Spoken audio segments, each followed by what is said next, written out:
Hi friends, నేను మీ Indira. Welcome to అత్తా కోళ్ళ వంటలు. ఇవాళ మన రెసిపీ వచ్చేసి అటు ఆంధ్ర ఇటు తెలంగాణ రెండు రాష్ట్రాలకు ఇష్టమైన గుత్తి వంకాయ బిర్యానీ, అలానే తెలంగాణలో బగారా గుత్తి వంకాయ. దీని ప్రాసెస్ ఏంటో చూసేద్దామా? చూడండి, చూస్తుంటుంటేనే నోరు ఊరిపోతుంది అన్నమాట. తొందరగా మనం ఎలా రెడీ చేయాలో చూద్దాం.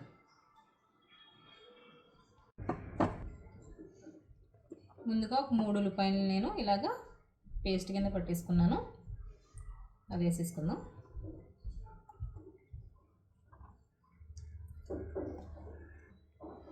ఇప్పుడు మసాలా వేసుకుందాం. ఇందులో నేను ఏం మసాలా వేసానో అన్నీ పిన్ టు పిన్ డిస్క్రిప్షన్లో ఉన్నాయి, మీరు అన్నీ ఒకసారి చెక్ చేసుకోండి.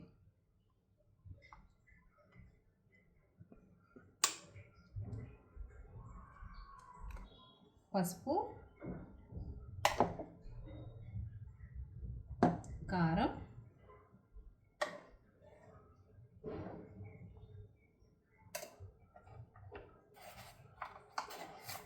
అలానే సాల్ట్.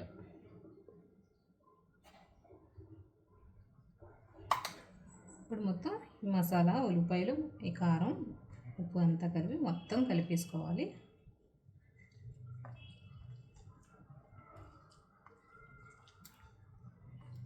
గుత్తి వంకాయకి మసాలా ప్రిపేర్ చేస్తున్నానండి. ఇంకా చూడండి, మొత్తం ఉప్పు కారం అంతా కలిసేటట్టు మసాలా అంతా కలిపేసుకోవాలి. చూడండి, ఈ విధంగా కలిపేసుకోవాలి. ఇలా కలిపేసుకున్న దాన్ని పక్కన పెట్టేసుకొని ఇప్పుడు చూడండి వంకాయల్ని చూడండి వంకాయని ఇలాగా 4-5 సార్లు కడిగేసుకున్నాక ఇలా కట్ చేసుకోవాలి. ఇప్పుడు ఇందులోకి మనం ముందుగా ప్రిపేర్ చేసి పెట్టిన మసాలాని స్టఫింగ్ చేసుకుందాం. చూడండి, ఈ విధంగా నేను చూపించిన విధంగా అయితే పెట్టుకోండి.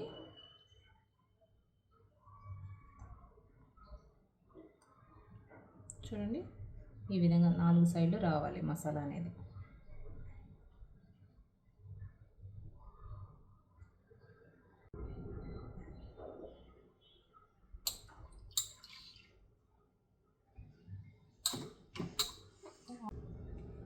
చూడండి, అన్నీ కూడా ఈ విధంగా పెట్టేసుకోవాలి. మనం తెల్ల వంకాయలు చేసుకోవచ్చు, అలానే నల్ల వంకాయలు కూడా చేసుకోవచ్చు. ఆంధ్రాలో దొరికే వేరే ఏ కలర్లో ఉంటాయంటే అవి ఆంధ్రాలో దొరుకుతాయండి. అవి పర్పుల్ కలర్ అనమాట. అవి టేస్ట్ అయితే ఇంకా చాలా బాగుంటుంది, తొందరగా కూడా ఉడికిపోతుంది అనమాట. ఇది మనకు కొంచెం టైం పడుతుంది, కానీ అవి అయితే తొందరగా ఉడికిపోతాయి. చూడండి, అన్నీ ఇంకా ఈ విధంగా పెట్టేసుకున్నాను. కడాయి పెట్టుకుని ఆయిల్ వేసుకుందాం. గుత్తి వంకాయ కదండి, కొంచెం ఆయిల్ ఎక్కువనే పడుతుంది. ఇప్పుడు కరివేపాకు వేసుకుందాం. అలానే ముందు స్టఫ్ చేసుకున్న గుత్తి వంకాయ వెళ్తాం.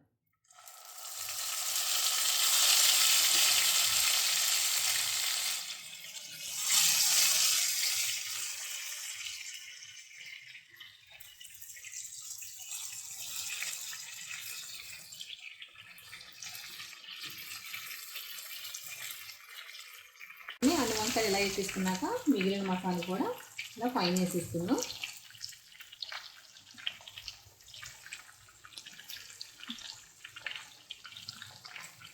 ఇలా వేసేసుకొని ఒక 10 నిమిషాలు మీడియం ఫ్లేమ్లో బాగా మగ్గనిద్దాం. చూడండి, 10 నిమిషాలు అయిపోయింది. చూద్దాం, ఒకసారి దీన్ని కలుపుకుందాం.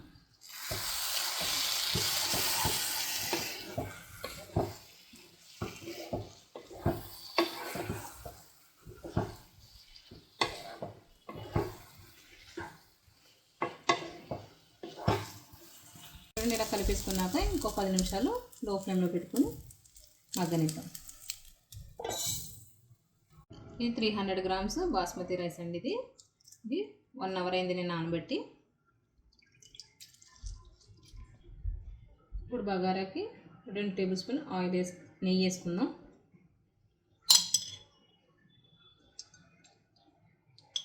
ఇంకో 2 టేబుల్ స్పూన్లు ఆయిల్.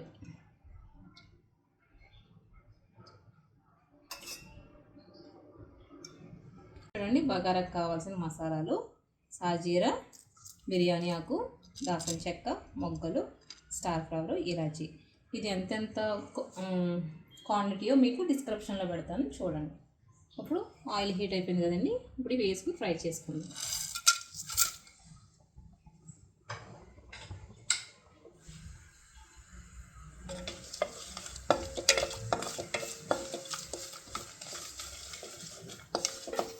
ఫ్రై అయింది కదా, ఇప్పుడు అల్లం వెల్లుల్లి పేస్ట్ వేసుకుందాం.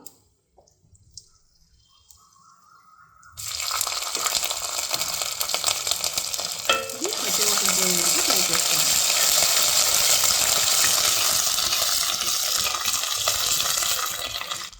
ఇప్పుడు అల్లం పచ్చివాసన పోయేదాకా ఫ్రై చేసుకుందాం. చూడండి అల్లం వెల్లుల్లి పేస్ట్ కూడా ఫ్రై అయిపోయింది. ఇప్పుడు సన్నగా తరిగి పెట్టుకున్న ఉల్లిపాయలు, పచ్చిమిర్చి వేసుకుందాం.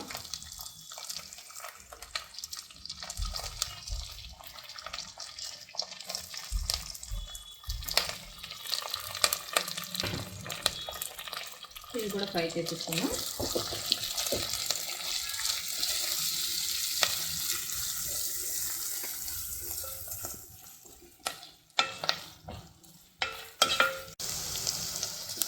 చూడండి ఇవి కూడా ఫ్రై అయిపోయి, ఇప్పుడు పుదీనా కొత్తిమీర కూడా వేసుకుందాం. పుదీనా అలానే కొత్తిమీర కూడా వేసి లైట్గా ఫ్రై చేసుకుందాం.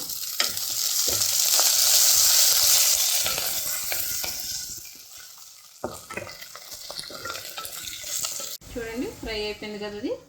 ఇప్పుడు వాటర్ వేసుకుందాం.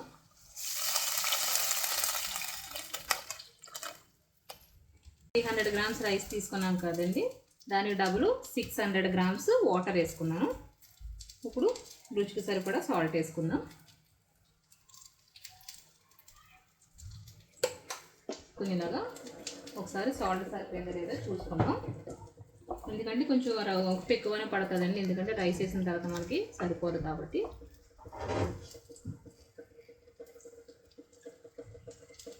అలానే ఒక వద్ద నిమ్మకాయ రసం ఇలాగా తీసేసుకున్నాను, ఇది కూడా వేసుకుందాం. ఇది వేసుకోవడం వల్ల ఏంటంటేనండి రైస్ అనేది పొడి పొడిగా ఉంటుంది, ఫ్లేవర్ అనేది కూడా బాగుంటుంది. ఇలా వేసేసుకున్నాక మనం మూత పెట్టేసుకుందాం. ఇప్పుడు గుత్తొంకాయ కర్రీ చూద్దామండి. చూడండి ఫ్రై అయిపోయింది. ఇప్పుడు కొత్తిమీర వేసుకుందాం.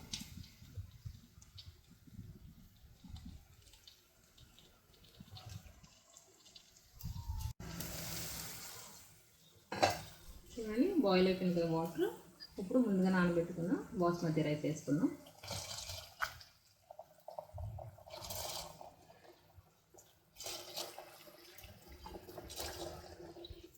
ఇలా వేసేసుకున్నాక కలుపుకుందాం.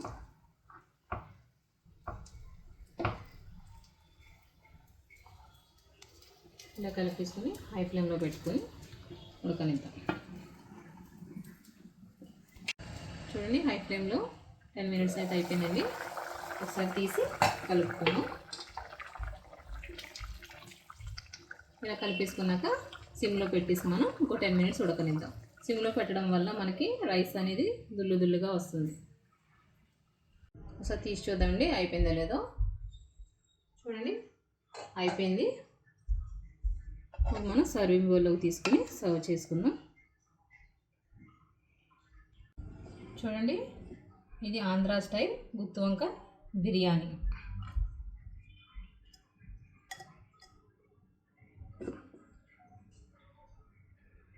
చూడండి హైదరాబాద్లో అయితే దమ్ బిర్యానీ స్పెషల్, ఆంధ్రాలో అయితే ఇలాగ బగారా రైస్ కింద చేసి ఫ్రై చేస్తారు మాత్రం. గుత్తి వంకాయ అయితే వెజ్లో గుత్తి వంకాయ, నాన్ వెజ్లో అయితే చికెన్, మటన్ కూడా చేసి ఇలా బగారా వండేసి దానిపైన ఫ్రై చేసి ఫ్రై చేస్తారన్నమాట.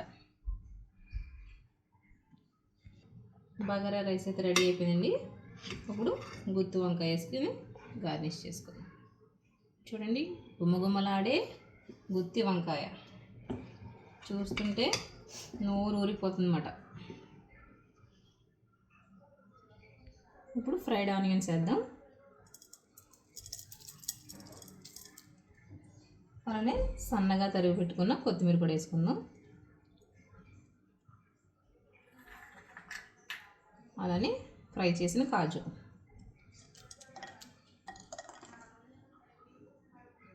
చూడండి, గుమ్మగుమ్మలాడే గుత్తి వంకాయ బిర్యానీ అయితే అయిపోయింది. ఇది తెలంగాణలో అయితే బగారా ఇంకా గుత్తి వంకాయ, కానీ టేస్ట్ అనేది మాత్రం ఒకటే, కాకపోతే డిఫరెంట్ నేమ్స్తో పిలుస్తారంతే. చూడండి, గుమ్మగుమ్మలాడే గుత్తి వంకాయ బిర్యానీ అయితే రెడీ అయిపోయింది. దీని ఫుల్ డీటెయిల్స్ నేను డిస్క్రిప్షన్ బాక్స్లో పెట్టాను, ఒకసారి మీరు చెక్ చేయండి. ఈ వీడియో కనుక నచ్చినట్లయితే లైక్ చేయండి, షేర్ చేయండి, సబ్స్క్రైబ్ చేయండి. అలానే మా అత్త కోడళ్ళ వంటని ఫాలో అవ్వండి.